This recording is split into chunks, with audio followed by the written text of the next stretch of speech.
It's been said that grief is the price you pay for loving someone.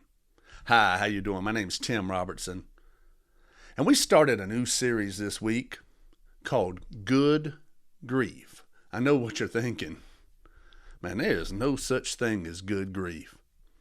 Here in the South, we toss that term around quite a bit, like, good grief, what are you doing out in the rain? And good grief, why are you doing that? And so forth.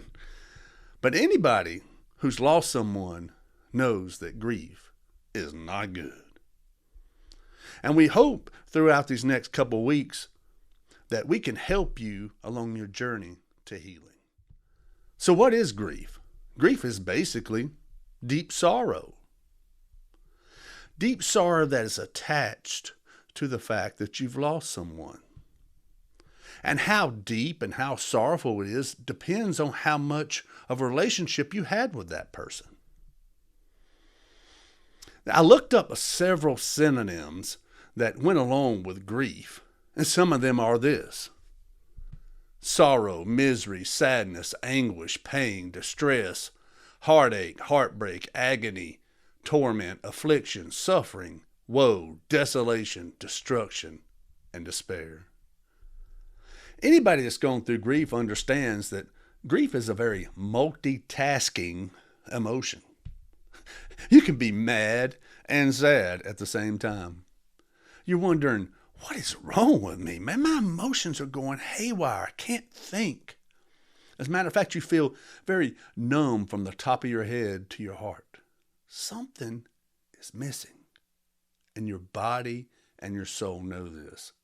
Psalms 31:9 says this: Be merciful to me, Lord, for I am in distress.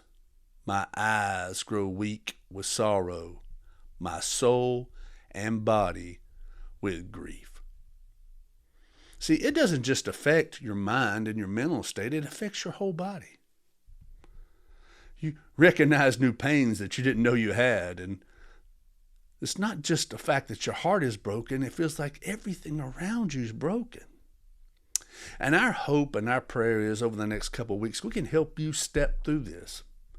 I always say you'll never move on, but you can move forward. Grief is a stage that you go through, but you don't have to stay there. But I'm here to tell you something that they won't tell you. It's okay to grieve. It's okay to grieve. There's an old Mexican proverb that says this: sorrow, like a river, must be given vent, lest it erode the banks. They're not going to hand out trophies for not grieving. They're not going to say, good job on not crying today. And you think it's more spiritual not to cry, like, oh, they'll be in heaven or whatever. But I'm here to tell you in Acts chapter 8, verse 2, after they stoned Stephen and put him to death, this is what the apostles did. Godly men buried Stephen and mourned deeply for him. So let's get this. Godly men and women mourned for Stephen. It's not godly not to sorrow. It's actually very godly to sorrow. Why? Because grief is the price you pay for loving someone. And how much you loved them just means that that's how much more grief you're going to have to experience. Garth Brooks wrote that song that's a classic called The Dance. He says, I could have missed the pain, but guess what I'd have to miss? I'd have to miss the dance. You know what? The dance is what keeps us going. The fact that we understand that that person may be gone, but I remember that time. I remember that person in that moment, and I wouldn't trade it for anything. And we want to help you through this journey. If you think this is going to help you or help someone, please like and share. Let people know about it. And man, let's go through this journey together. Let's do this together.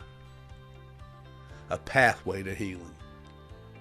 But in the meantime, we want you to stay blessed and live free.